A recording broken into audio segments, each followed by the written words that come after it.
आप लोग का एक और टॉपिक जो कि मायोकार्डियल इंफार्क्शन या फिर हार्ट अटैक, आप लोग चाहते हो कि हमारी एक छोटी सी डिस्कशन किसी टॉपिक के ऊपर हो। तो टॉपिक है मायोकार्डियल इंफार्क्शन।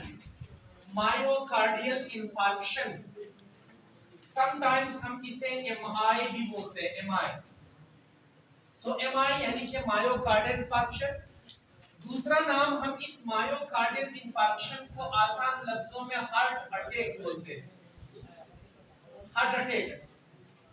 तो हार्ट अटैक के कंडीशन को हम बेसिकली मायोकार्डियल इंफार्क्शन कहते हैं। इस मायोकार्डियल इंफार्क्शन के पीछे कौन से कॉजेज है, क्या वजूहात है कि मायोकार्डियल इंफार्क्शन या फिर हार्ट अटैक होता है। वैसे वजूहात बहुत सारे हैं, लेकिन सबसे मेन वजह लफ्ज मायो, मायो मींस मसल्स।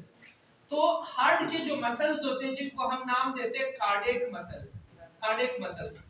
कार्डियक मसल्स का वीक हो जाना, कमजोर हो जाना, खास तौर पे ओल्ड एज में कार्डियक मसल्स का वीक हो जाना, कमजोर हो जाना। जब कार्डियक मसल्स वीक हो जाएंगे, कमजोर हो जाएंगे, सो पंपिंग, हार्ट ने जो पंपिंग करना है वो पंपिंग क्या हो जाएगा, वो पंपिंग स्लो डाउन हो जाएगा, फिर स्टॉप हो जाएगा।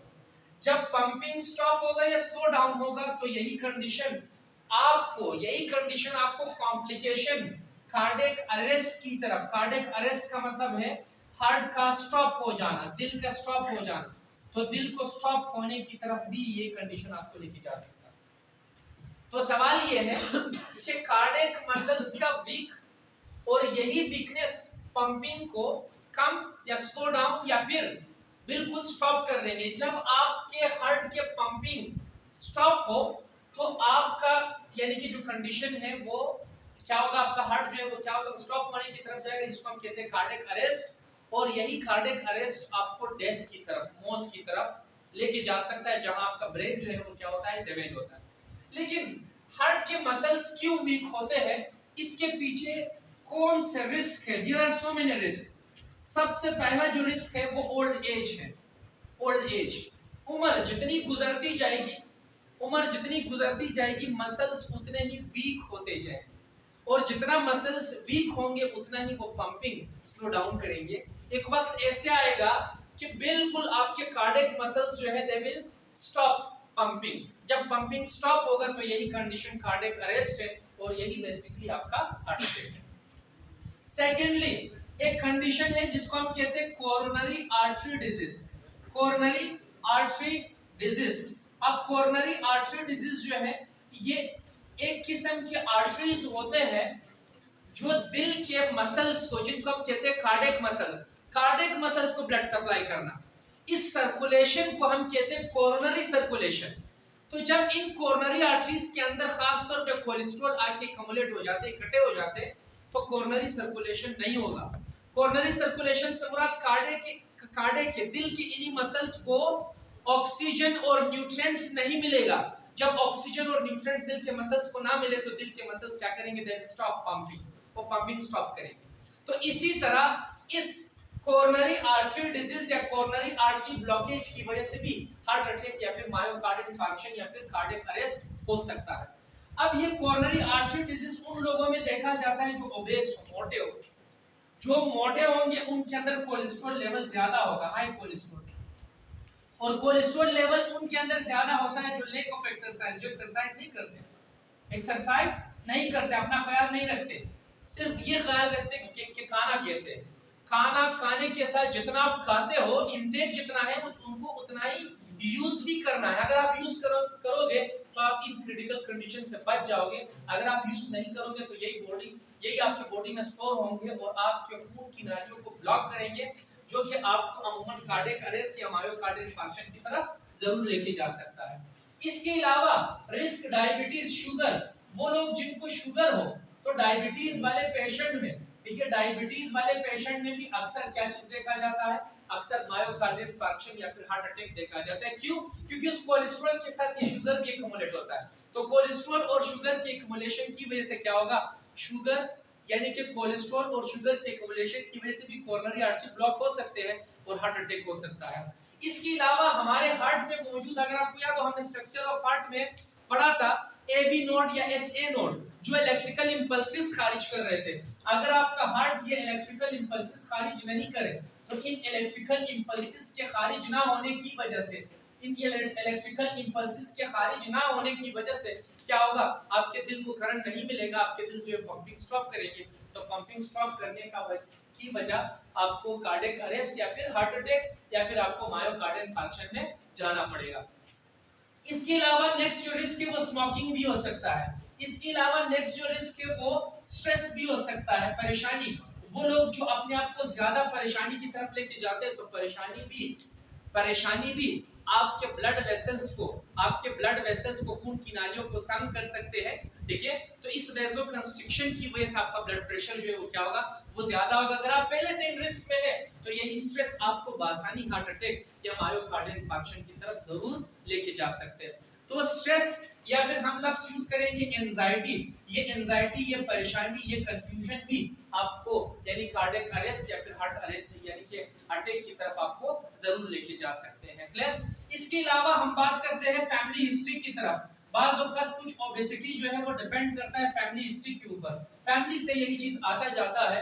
तो लिहाजा अगर आपके फैमिली में किसी को हार्ट अटैक है so you should be very careful, आपको एहतियात से रहना है। आपने इन तमाम रिस्क फैक्टर से अपने आप को दूरी की तरफ लेके जाना है। जब आप दूरी की तरफ लेके जाओगे तो आप हार्ट अटैक या मायोकार्डियल इंफार्क्शन से अपने आप को दूरी की तरफ लेके जाओगे। What would be the sign and symptoms, वो कौन से अलामात है जो हमें या एक पेशेंट को मायोकार्डियल इंफार्क्शन यानी हार्ट अटैक के दौरान दिखने पड़ते हैं। बहुत इंपॉर्टेंट है, एक पेशेंट को जो कि मायोकार्डियल इंफार्क्शन से गुजर रहा है, हार्ट अटैक से गुजर रहा है, उनको कौन से अलामात हो सकते हैं। सबसे पहला जो अलामत है वो बेसिकली कंफ्यूजन, वो पेशेंट कंफ्यूज रहेगा, कंफ्यूजन स्टेट में चला जाएगा। व्हाट्स गोइंग विद मी, क्या हो रहा है मेरे साथ, देखिए कंफ्यूजन स्टेट में। दूसरा उस पेशेंट के ऊपर स्वेटिंग, पसीने आना शुरू हो जाएंगे, पसीने आना। और तीसरा उस पेशेंट को चेस्ट पेन स्टार्ट होगा, left side chest pain start होगा, ठीक है। तो जब उनको लेफ्ट साइड यानी कि चेस्ट पेन स्टार्ट हो तो ये चेस्ट पेन रेडिएट होगा। रेडिएट का मतलब है एक जगह से शुरू होके दूसरी जगह तक जाना। तो हम लफ्ज यूज करेंगे इस शख्स को रेडिएटेड पेन रहेगा, रेडिएटेड। यहाँ पेन स्टार्ट हुआ, अच्छा यहाँ पेन स्टार्ट हुआ and this pain will radiate, ये पेन आगे की तरफ जाएगा, it will go towards the left shoulder की तरफ जाएगा, लेफ्ट यानी कि जॉ की तरफ जाएगा, ठीक है। ये नेक से लेफ्ट जॉ की तरफ जाएगा और लेफ्ट आर्म की तरफ जाएगा। अगर पेन यहाँ स्टार्ट हो रहा है और लेफ्ट आर्म की तरफ जा रहा है तो आप समझे कि ये कौन सा पेन है, ये हार्ट अटैक वाला पेन है, मायोकार्डियल इंफार्क्शन वाला पेन है, कोरोनरी आर्टरी ब्लॉकेज वाला पेन है, हार्ट प्रॉब्लम्स यहाँ पे इन्वॉल्व है। तो याद रखिए रेडिएटेड पेन है और ये पेन रेडिएट होके it will go to the left, ठीक है, टू द लेफ्ट शोल्डर से ये लेफ्ट यानी कि नेक रीजन तक और फिर लेफ्ट जॉ तक और एंड लेफ्ट आर्म तक और आपके लेफ्ट बाजू तक चला जाएगा। इसी के साथ साथ फटीग, थकावट होनी शुरू हो जाएगी, पेशेंट विल स्टार्ट कंफ्यूजन, थकावट, देखिए बॉडी उनका साथ नहीं देंगे। और इसी थकावट के साथ साथ उस पेशेंट को एसओबी, शॉर्टनेस ऑफ ब्रेथ, सांस लेने में दुश्वारी, the patient will start fainting, patient जो है वो क्या शुरू करेगा, फैंटिंग शुरू करेगा। फैंटिंग का मतलब है हांफना, ठीक है, पेशेंट जो है वो हांफना शुरू करेगा। तो ये वो साइन एंड सिम्टम्स है जो कि इमरजेंसी सिम्टम्स है। अगर आपने पेशेंट को उसी वक्त इस क्रिटिकल कंडीशन से बचाया तो बेहतर है, वरना पेशेंट जो है वो इन कॉम्प्लिकेशंस की तरफ, इन मुश्किलात की तरफ जरूर जा सकता है। सो कॉम्प्लिकेशंस क्या होंगे, कॉम्प्लिकेशंस जो है वो कार्डियक अरेस्ट हो सकता है, दिल उसी वक्त स्टॉप हो सकता है। अगर दिल स्टॉप हुआ तो ब्रेन डैमेज होगा और जब ब्रेन डैमेज होगा तो फिर patient will move towards coma, patient coma में चला जाएगा और यही कोमा उनको डेथ की तरफ लेके जाएंगे। कोमा उनको किस चीज की जानिब लेके जाएंगे, डेथ की तरफ। तो कॉम्प्लिकेशंस जो है वो यही है कि हमने पेशेंट को इन कॉम्प्लिकेशंस, इन क्रिटिकल कंडीशन से बचा के रखना है। और बचाने के लिए हम क्या करेंगे, हम अगर पेशेंट खुदा न खास्ता कार्डियक अरेस्ट में जाता है तो आप लोग पढ़ चुके हो, हम सीपीआर कराएंगे, कार्डियो पल्मोनरी रेसिसिटेशन, दोबारा उनके दिल को और उनके लंग्स को बहाल करना है, हम उनको सीपीआर उसी मेथड से करेंगे। हमने डॉक्टर एबीसीडी मेथड भी पढ़ा था, अगर आपको याद हो, तो हम उसी मेथड से यही प्रोसीजर दोबारा रिपीट कर देंगे और पेशेंट को इस कार्डियक अरेस्ट से बचाएंगे। लेकिन अगर पेशेंट ओनली एक मिनी हार्ट अटैक है तो हम क्या करेंगे, इनको मेडिकेशंस की तरफ लेके जाएंगे। देखिए मैनेजमेंट हमारा यही है, अगर हम घरेलू लाइफ में है, घर में है और हमें कोई मेडिकेशंस नहीं मिल रहे, so simply you have to go towards aspirin, Ascard या लोप्रिन, सिंपली डिस्प्रिन की तरफ जाए। देखिए 2 डिस्प्रिन एक ग्लास पानी में डाल के पेशेंट को पिलाए, वो हाइपरटेंशन से बच जाएंगे, उनके ब्लड वेसल्स कंस्ट्रिक्शन के बजाय डायलेट हो जाएंगे और वो इस कॉम्प्लिकेशन कंडीशन से बच पाएंगे। तो लिहाजा we will directly go towards the treatment plan, हम फिर इसी इलाज की तरफ जो है वो चले जाएंगे। तो नेक्स्ट इंशाल्लाह हम अपने यानी कि सेकंड लेक्चर में कोशिश करेंगे हम इसके मैनेजमेंट और इसके ट्रीटमेंट पे डिस्कस करेंगे। ठीक है, तो यहाँ तक अगर किसी को कोई मुश्किल हो सो कैन आस्क।